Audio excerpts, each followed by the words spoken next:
Welcome back from the नाज़रीन। आज के दिन की बहुत बड़ी डेवलपमेंट ये है कि पाक फ़ौज के नए सपर सलार जनरल आसम मनीर जो है उनकी समरी जो गई थी ऐवान सदर में और वज़ीर आज़म की तरफ से और कैबिनेट की तरफ से जो अप्रूवल हुई थी, उसके बाद ये ख्याल किया जा रहा था कि इसके ऊपर बहुत बड़ा एक तूफ़ान उठ सकता है और इसमें पाकिस्तान तहरीक इंसाफ जनाब इमरान खान अपने प्रेसिडेंट के ज़रिए कोई मुश्किल पैदा कर सकते हैं। आज का दिन बहुत ही मुबारक साबित हुआ कि आज ही के दिन में सदर मुमलिकत ने लाहौर आके जब मुशावरत भी की और मुशावरत के बाद उन्होंने समरी को अप्रूव भी कर लिया। ये इस वक्त जो है मैं जब ट्विटर को देख रहा हूँ तो वहाँ पर मुख्तलिफ़ किस्म के ट्रेंड जो हैं वो सामने आ रहे हैं। दावे जो हैं मुख्तलिफ़ किस्म के किए जा रहे हैं और दावा जो है वो एक तो वो दावा है जो कि हुकूमती हलकों की तरफ से किया जा रहा है, उनके हामी कर रहे हैं और वो ट्रेंड इस वक्त टॉप पर है और ये कहा जा रहा है कि फितने का खेल ख़त्म। लेकिन बात सिर्फ यहाँ तक नहीं है, फितने का खेल ख़त्म नहीं, बल्कि एक और ट्रेंड भी इस वक्त चल रहा है और वो पाकिस्तान तहरीक इंसाफ के कारकुन और उनके हामी चला रहे हैं और वो ये करार दे रहे हैं कि ये इमरान खान साहब जो थे उनकी हिकमत अमली की बहुत बड़ी फतह है। और ट्रेंड ये चल रहा है कि पता चला कौन है न्याजी, यानी कि इमरान खान साहब जो हैं उनके हवाले से ये कहा जा रहा है। इस वक्त जो है पाकिस्तान तहरीक इंसाफ जो है बहुत सारी नाकामियों के बावजूद इस वक्त बहुत ही आप कह सकते हैं कि उनके अभी भी वो उन उम्मीदें उन्होंने ख़त्म नहीं की, हारे नहीं हैं। इस वक्त जो है मैं देख रहा था कि शेख रशीद साहब जो कि पाकिस्तान तहरीक इंसाफ के कायद इमरान खान साहब के साथ बड़े ही दिल जमी के साथ चल रहे हैं, उन्होंने एक ट्वीट किया। उन्होंने कहा कि इमरान खान के विक्ट्री डेज़ शुरू हो रहे हैं। विक्ट्री डेज़ आज की तारीख डालकर उन्होंने कहा कि विक्ट्री डेज शुरू हो रहे हैं। आप इस वक्त स्क्रीन पर भी ये ट्वीट देख रहे हैं। उन्होंने कहा कि मुल्क जो है कबल अज़ वक्त इंतखाबात की तरफ जाएगा, फ़ौज का फ़ैसला है कि वो सियासत से दूर रहेगी। उन्होंने नए तैनात होने वाले आर्मी चीफ को मुबारकबाद भी दी और ये कहा कि PDM की सियासत दफन हो गई है, उल्टी गिनती शुरू हो गई है और मुल्क में साफ शफाफ इंतखाबात होंगे। कल वो 3 बजे प्रेस कॉन्फ्रेंस में इसकी सारी डिटेल भी, अपना नक्शा भी बताएंगे। लेकिन क्या हो रहा है, क्या नहीं हो रहा, क्या होने जा रहा है, इस पर बात करने के लिए, बताने के लिए सीनियर तजियाकार रिजवानुर रहमान रजी साहब, रिजवान रजी हमारे साथ मौजूद हैं, दादा पोता शो वाले, बहुत ही मशहूर। रिजवान साहब अस्सलाम वालेकुम। जी वालेकुम अस्सलाम। रिजवान साहब, आज को जो है ट्विटर में ट्रेंड चल रहा है कि पता चला है कौन है न्याजी। नहीं, देखिए बात ये है कि इमरान खान साहब जिस हाइप के ऊपर अपनी कैंपेन को ले गए हुए हैं और उस कैंपेन का एक टारगेट ये था कि वो आर्मी चीफ उनकी मर्जी का हो।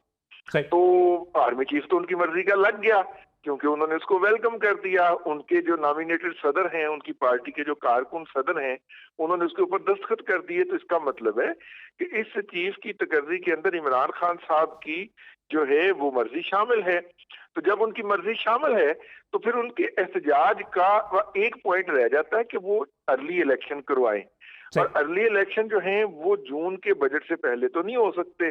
तो इसका मतलब है कि जुलाई अगस्त में किसी भी वक्त हो सकते हैं और इमरान खान साहब उस वक्त तक जो है वो जलसों और जुलूसों का सिलसिला जारी रखें। वैसे भी वो पिंडी के हवाले से ब्रिटिश हाई कमीशन को अंडरटेकिंग दे चुके हुए हैं, यकीन दहानी करा चुके हुए हैं कि वो मैच में जो 27 को शुरू हो रहा है उसमें कोई रुकावट नहीं डालेंगे। तो यूं मेरा मतलब है कि चीजें आगे की तरफ बढ़ गई हैं इमरान खान साहब। अच्छा, इसमें यहाँ पर 2 सवाल रिजवान साहब आपसे पूछे जाने वाले 2 सवाल बड़े इंपॉर्टेंट है। पहला सवाल तो ये है कि आप क्या समझते हैं कि इस गुडविल जेस्चर, यानी कि कल उन्होंने अच्छी खासी धमकियां भी लगाई थी कि मैं और आरिफ अलवी और सदर मुमलिकत जो हैं इस पर खेलेंगे और हम ऐसा आर्मी चीफ नहीं लगाने देंगे जो हमें मारे, और इस किस्म की सारी बातें उन्होंने एक इंटरव्यू में की थी। लेकिन उसके बाद आज तो खैर कुछ भी नहीं हुआ। आप ये समझते हैं कि इस गुडविल जेस्चर के बाद इमरान खान साहब के इदारे के साथ तल्लुकात जो हैं कुछ बेहतर हो सकेंगे? जी यकीनन, जब उनकी मर्जी का चीफ ऑफ आर्मी स्टाफ आया है तो अदारे के साथ उनके तल्लुकात तो बेहतर होने चाहिए।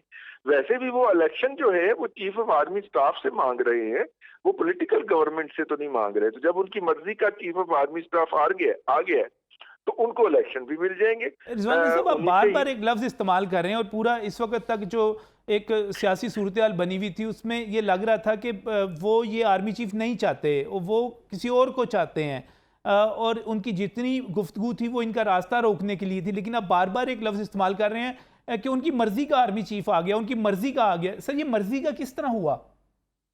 मर्जी का अगर नहीं होता तो इमरान खान साहब ने धमकियां दे रखी थी ना कि वो उनका रास्ता रोकेंगे, वो अदालत में चले जाएंगे, वो दस्तखत नहीं करने देंगे। ये सारा कुछ तो कह रखा था उनके मुख्तलिफ तर्जुमानों ने भी। और कल आपने बताया कि कल उन्होंने भी कहा था कि उनका खेलने का मूड था। तो अगर वो नहीं खेले, उन्होंने समरी नहीं रोकी, उन्होंने उनकी तकर्री के राह में रुकावट नहीं डाली, तो इसका मतलब ये था कि जो अपॉइंटमेंट हो रही है वो उनकी मर्जी के मुताबिक हो रही है, उनकी मंशा के मुताबिक हो रही है। और उन्होंने इलेक्शन लेने हैं चीफ ऑफ आर्मी स्टाफ से, और चीफ ऑफ आर्मी स्टाफ उनकी मर्जी का आ गया, अब उनको इलेक्शन मिल जाएंगे। तो उनके तमाम मुतालबात पूरे हो गए, इसलिए 26 को वो जाके अपनी फतह का ऐलान करेंगे और घरों घर वापस चले जाएंगे। बज़ाहिर मुझे अच्छा तो यही चल लगता है। इसका दूसरा क्योंकि इमरान खान साहब जो है मुसलसल एहतजाज की सियासत करते चले आए हैं। अब आज अहम तरीन तकरीरी के बाद आपको क्या मंजरनामा लग रहा है कि आगे कोई अमन कोई थोड़ा सा इस्तेकाम, कोई सियासी बुखार जो हमें हर वक्त चढ़ा रहता है उस बुखार में कुछ कमी आप क्या एक्सपेक्ट कर रहे हैं? देखिए, इस वक्त पाकिस्तान के अंदर अब मैं जो अपना पिछला जो तबसरा था वो मैंने तंज़िया अंदाज में किया, मैं संजीदा अंदाज में बात कर रहा हूँ करता हूँ। ये जो अब तक जो जितना भी सियासी बुखार चढ़ा हुआ है वो पाकिस्तान के अंदर सिर्फ एक पार्टी को चढ़ा हुआ है, और वो है पीटीआई। वही सड़क के ऊपर है, वही जलसागाह में है, वही मार्च कर रही है, वही धरना दे रही है। किसी और पार्टी ने ये काम नहीं किया हुआ। दो बल्दियाती इलेक्शन आ रहे हैं 3-3 माह के वक्फे में, मेरे ख्याल सिंध में आ रहे हैं, और उसके बाद फिर सिंध में भी 2 मराहल में होंगे, तो कराची में भी होने लगे हैं, और पंजाब में भी, आज़ाद कश्मीर में भी, और आगे एक आध और यूनिट में भी। तो उन इलेक्शन से निकलते निकलते जून आ जाना है, और जून के बाद फिर अक्टूबर आ जाना है, जो कि ड्यू डेट है इलेक्शन की। मुझे तो ये सीन बनता हुआ नजर आ रहा है एक बात के अलावा, और वो ये है कि जो इतनी हाइप क्रिएट कर ली हुई है इमरान खान ने, वो उसको डी हाइप कैसे करेंगे और अपने वोटर का सामना कैसे करेंगे। लेकिन आपको लग रहा है कि अब बस वो नॉर्मल चीजों की तरफ जाना ही है, अब रास्ता वही है? नॉर्मल चीजों की तरफ जाना पड़ेगा। पाकिस्तान की मईशत, पाकिस्तान की मुआशरत इस बात की इजाजत नहीं देती कि हम इस हालत जंग में या हालत हिजान में मुसलसल रहें। लेकिन देखना होगा कि इमरान खान साहब जो हैं वो कौन सा रास्ता जो है वो करते हैं, इख्तियार करते बिल्कुल हैं। जी, आप भी देखें, आप भी देखें रिजवान साहब, आप भी देखें। देखें, हम भी देखते हैं कि आगे क्या होता है। बहुत बहुत शुक्रिया टेलीफोन लाइन पर आने के लिए। सफदर शाहीन साहब की तरफ जाऊंगा। सफदर साहब, कानूनी तौर पे जो तमाम मामला थे, जो पेचीदगियाँ जाहिर की जा रही थी, वो रिजॉल्व हो चुकी हुई हैं? जी बिल्कुल रिजॉल्व हो चुकी है। उसमें अब कोई कानूनी ऐसा पहलू नहीं है कि जिसको हम कह सकें कि जो गलत हुआ है, अनकॉन्स्टिट्यूशनल हुआ है, गैर कानूनी हुआ है। बिल्कुल ये जब नोटिफिकेशन हो गया, अब इसके बाद किसी किस्म की कोई इसमें प्रॉब्लम नहीं है। ये बिल्कुल डी जोरे अपॉइंटमेंट है, इसमें कोई डिफेक्ट नहीं है, डिफेक्टो नहीं है। और जिस तरह पहले आर्मी चीफ हमारे जितने भी इससे पहले गए सिपह सलार, और उनकी अपॉइंटमेंट्स अकॉर्डिंग टू लॉ थी, अकॉर्डिंग टू द आइन थी, इनकी अपॉइंटमेंट भी उसी तरह ही आइन और कानून के बिल्कुल ऐन मुताबिक है। अच्छा, इसको जो कवर किया गया और ये कहा गया कि रिटेन कर कैबिनेट में उनकी रिटायरमेंट को मुंजमद कर दिया गया और इनको रिटेन करने का फ़ैसला किया गया। अब ये फ़ैसला चूँकि सदर मुमलिकत ने भी इसकी मंजूरी दे दी है, तो अब ये कवर हो गया?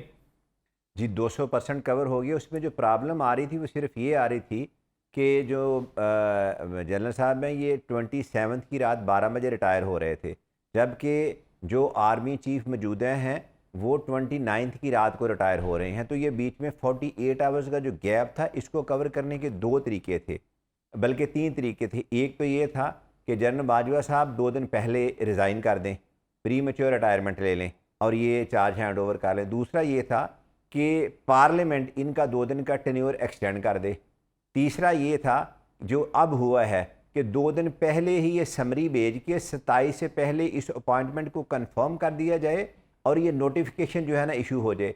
जब अब समरी कंफर्म हो गई है, नोटिफिकेशन जारी हो गया, अब उसमें किसी किस्म का कोई बहाम बाकी नहीं है और कोई इलीगैलिटी नहीं है इसमें।